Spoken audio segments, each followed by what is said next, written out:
महाराज जी, भक्ति की अंतिम पराकाष्ठा क्या है?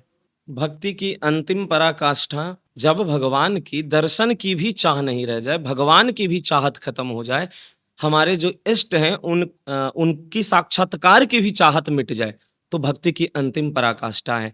अब इसमें होगा कि हम तो भगवान के लिए ही भक्ति कर रहे हैं, तो फिर भगवान की ही चाहत अगर मिट जाएगी तो कैसे? तो उसमें है जब भक्त भक्ति की अंतिम चरम सीमा पर होता है, तब उसे फिर ना तो भगवान और ना अपने में कोई भेद नजर आता है। वो एक होते हैं और उनको जैसे है ना, जित देखूं तित श्याम खड़े, सर्वम खलमिदम ब्रह्म, ऐसे उसको लगता है कि अरे देखो, भगवान जिसके लिए हम दिन रात आंसू बहा रहे थे, जिसके लिए हम दिन रात विरह में तड़प रहे थे, और वो अब आ गया सामने।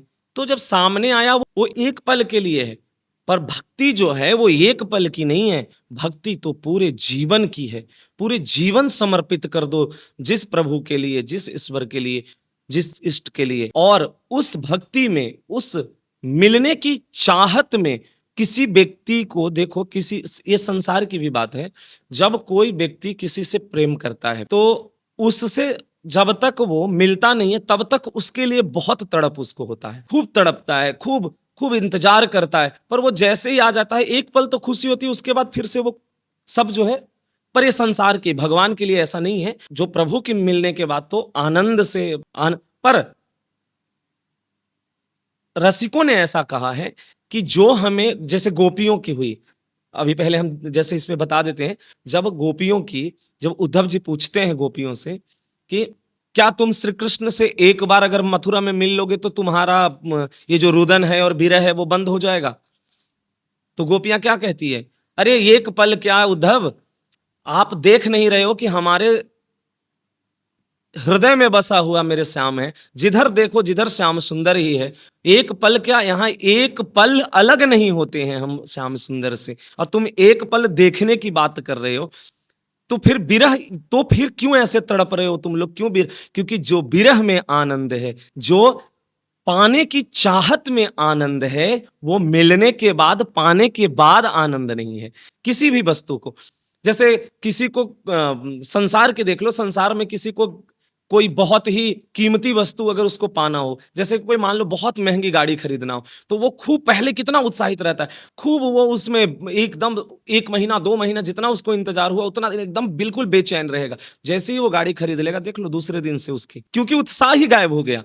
तो उसी प्रकार से ये तो फिर भी ये भौतिक वस्तु है, और वो तो चिर चिदानंद की बात है। गोपियां कह रही हैं कि हमें उससे मिलने की चाहत नहीं है, हमें तो उसके लिए तड़पने की चाहत है, उसके लिए विरह में रोने की जो चाहत है, बस हमें वही होने दो, उसी को वैसे ही रहने दो। मतलब मैं जैसी हूं वैसे ही रहने दो। उद्धव, आप हमें कोई भी ज्ञान आकर के मत दो, क्योंकि ज्ञान हमें समझ में आएगा नहीं। तो रसिकों ने भी ऐसे ही कहा। रसिकों ने भी भोरी सखी दिन रात प्रिया लालजू के लिए अपने अश्रु प्रवाहित करते हुए विरह में तड़प रहे हैं और बस आहें भर रहे हैं। पर उन्होंने ये नहीं कहा कि आप आओ। जब प्रिया जो आती हैं, जब उनके एक समय उनको धूप लग रही है और उसी में वो तड़प रहे हैं, रो रहे हैं, अश्रु प्रवाहित हो रहा है, आंख बंद है और बिल्कुल ही अपना शरीर की भी शुद्ध और भान नहीं है, तो प्रिया जो से रहा नहीं जाता है, तो वो आकर के और अपना जो अचला है वो ऐसे आकर के उनके छांव दे देती है। जब ये भोरी सखी को पता चलता है, तो भोरी सखी और विरह में तड़पती है और बहुत रोती है और बोलती है, ऐसा क्यों किया? हमने कभी नहीं कहा कि आप मेरे लिए कष्ट करो। यानी कि आप अगर हमारे लिए आ रहे हो तो हम नहीं चाहते कि आप मेरे लिए कष्ट करो। माधव दास बाबा की लंगोटी जब धोने लगे प्रभु जगन्नाथ जी, तो यही कहे, माधव तुम क्यों कष्ट करते हो, क्यों मेरे लिए परेशान होते हो? तो बोले, बाबा तुम्हारे जीवन में मेरे सिवा कौन है?